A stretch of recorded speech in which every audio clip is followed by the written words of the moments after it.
La manicure. Et c'est parti, on va faire une petite vidéo toujours pour essayer d'expliquer mon génie. Ok, donc voilà, on va essayer de rendre ça clair.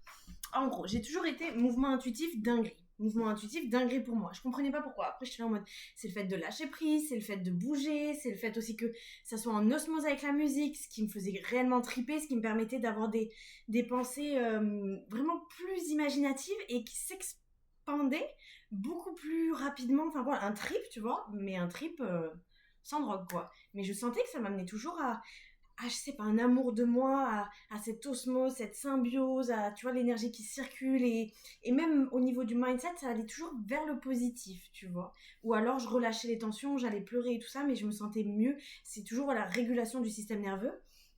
Donc le mouvement intuitif, tout ça, dinguerie. Mais je comprenais pas trop pourquoi. Je savais que le mouvement, quand il est décidé par le cerveau, c'est dans la zone frontale et préfrontale, ce qui gère aussi les flux de pensée. Donc j'étais en mode, bon, il y a un rapport avec les flux de pensée et tout. Après, il y a l'histoire du subconscient. Là, je m'intéresse énormément au subconscient. Je regarde tout ce qui est... Enfin, je m'intéresse au subconscient. Je nourris énormément mon subconscient, de plus en plus du moins. Et voilà, je freestyle beaucoup aussi pour essayer de vraiment créer cette... tu vois, dans l'intuition, de créer cette ligne, ce chemin entre le conscient et le subconscient. Et ce chemin-là, tu l'as quand en fait tu es intuitif. Donc c'est pour ça vocal intuitif, mouvement intuitif, c'était dinguerie pour moi. Pourquoi est-ce que c'est dinguerie pour moi? Parce que c'est là où tu zones direct dans ton subconscient. Et qu'est-ce qu'il y a accès dans ton subconscient? Il y a tous les éléments. Et après c'est à toi de faire les connexions. Et en gros...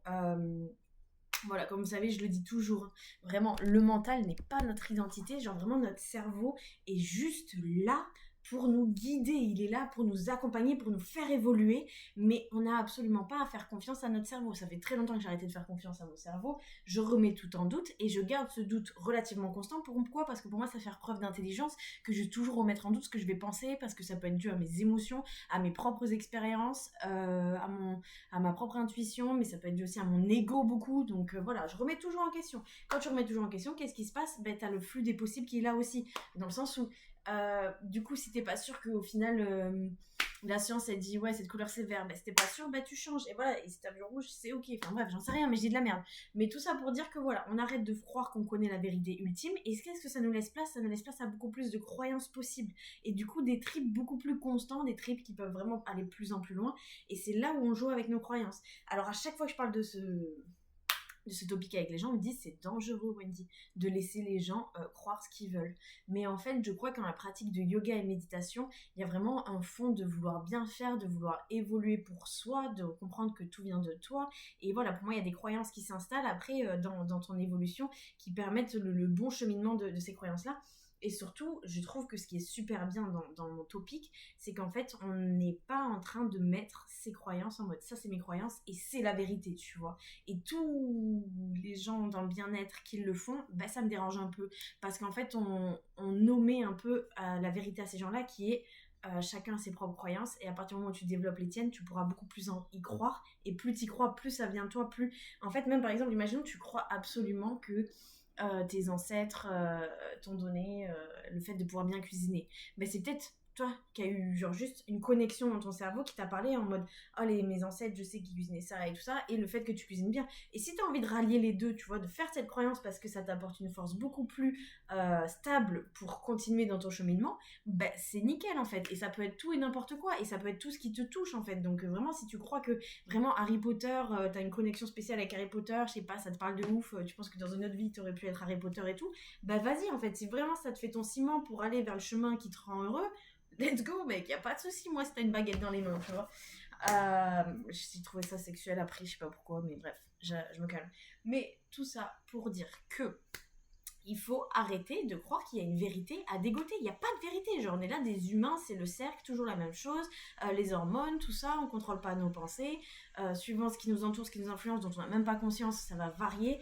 Voilà, suivant ce qui se passe dans ta vie aussi. Mais par contre, ce qui est sûr, c'est que oui, je pense réellement que via la conscience, on peut modifier notre réalité. Et que tout le monde le fait déjà, plus ou moins, mais qu'il se crée des réalités un peu de merde parce que en gros la société les influence et tout ça et les gens se laissent porter dans le flot de la matrice. Et en gros, après, ils ont du mal à créer leur réalité parce qu'ils se sentent en désaccord. Et comment se sentir en accord dans une société où les croyances qui s'y prêtent ne sont pas les bonnes pour ton évolution? C'est compliqué. Bref, de toute façon, tout le monde a déjà sa réalité. C'est juste, est-ce que tu veux la rendre plus réfléchie, plus intelligente, plus adaptée à toi? Let's go, non? Et c'est ça, en fait, moi, ce que je veux, c'est que le monde intérieur avec son exploration de soi et après l'exploration de soi avec l'autre. C'est juste ça.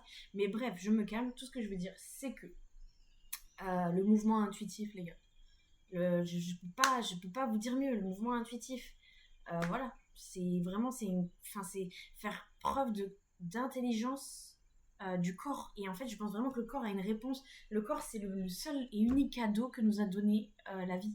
Enfin, tu vois ce que je veux dire? Le corps, c'est vraiment notre cadeau physique que le divin, on va dire, ou l'univers, ou ce que vous voulez, nous a donné pour cette expérience. Donc c'est notre seule réponse, c'est notre seule attache, c'est notre ancrage. Et pour moi, le corps, c'est là où il y a toutes les réponses. Et c'est une connexion, parce que voilà, tous tes mouvements, hein, s'il se passe des choses à l'intérieur aussi, il y a des connexions, tu vois. Donc tout ça, c'est connecté. Tout ça, c'est connecté. Tout est connecté, justement. Et vous avez, via la conscience, la possibilité de faire des choses dingues. Mais surtout, qu'est-ce qu'on sait? C'est comment marche le cerveau. C'est qu'à partir du moment où tu y crois, eh ben, ça peut devenir une vérité. Tu vois ce que je veux dire? Genre, en mode, ta croyance, en fait, justement, tu vas l'amener encore plus loin. Genre, par exemple, moi, je crois que... Imaginons, mais vraiment, je sais pas. Ah si, voilà, par exemple, je crois que je peux devenir une grande star de la musique. Je crois que je peux devenir super célèbre dans la musique. Et je crois vraiment que j'ai une connexion spéciale avec la musique et que je pourrais être une rockstar. Même si je fais pas de rock, mais tu vois ce que je veux dire? Je crois que je pourrais être une rockstar. Mais moi, pourquoi je vais me dire, genre, en mode, pourquoi je vais me réguler en mode, non, Wendy, tu peux pas, genre, arrête de te faire l'espoir. Alors que y croire m'emmènera beaucoup plus vers ce chemin-là, qui est franchement l'un de mes rêves de gamine. Moi, depuis que je suis connectée à mon enfant intérieur, j'ai compris ce que je veux, oui. C'est partager mon art, partager ma musique. Et c'est. Voilà, moi, j'imagine, genre, des petites gamines de 9 ans comme moi qui écouteraient mon album dans leur chambre et qui danseraient et tout. Et qui, comment avec moi, avec Lady Gaga, genre, à 9 ans, quand j'étais devant mon bureau, je me suis dit, mais putain, mais Lady Gaga, 6 fois, elle fait caca en ce moment, genre.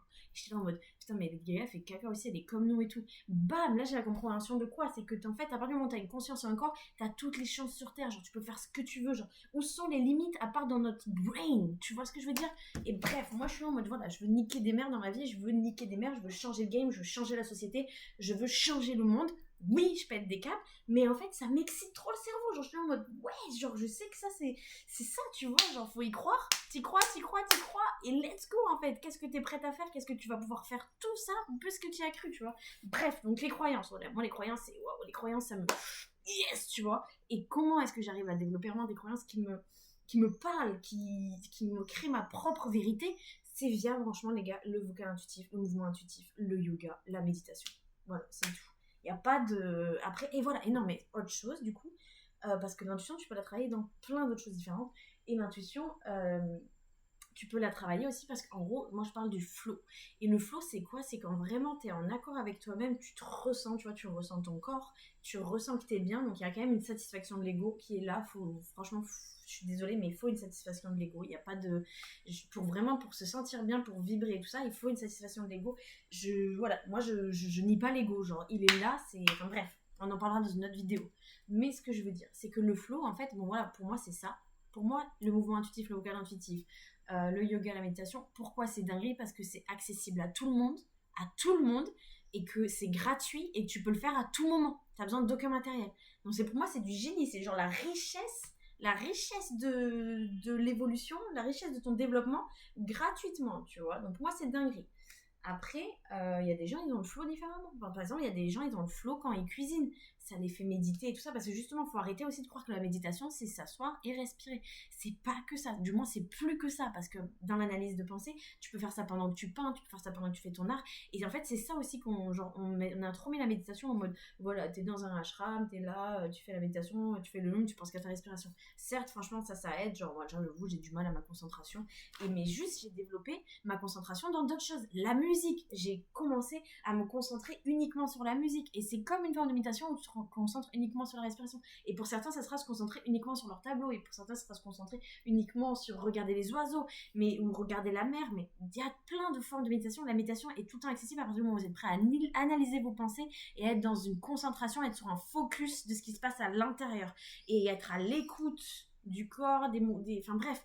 Mais tout ça pour vous dire que tout ça, c'est accessible à tout le monde et que surtout, voilà, je pense qu'on a trop mis sur un piédestal la méditation, le yoga et tout. Mais en fait, tu peux être sur ton tapis et faire n'importe quoi tant que t'es en conscience de toi, t'es là, genre t'es dans le truc. Et vraiment, les gars, il faut qu'on s'y mette maintenant parce qu'on a un monde à changer. Et je vous jure que peut-être je pète des câbles, mais je pense vraiment que dans le futur et tout ça, il faudrait qu'il y ait de la méditation et du yoga à l'école et que voilà, qu'on offre ça à tout le monde. Pourquoi? Parce que là, la santé mentale, c'est notre problème. Bon, c'est mon problème, plus personnellement. Voilà, sois honnête. Mais il n'y a pas que moi, tu vois, je le sais. Derrière cet écran, il y a plein de gens qui sont en mode santé mentale, ça va pas, tu vois. Donc bref, voilà, ça c'est toujours Wendy voilà, qui pète des câbles derrière son écran.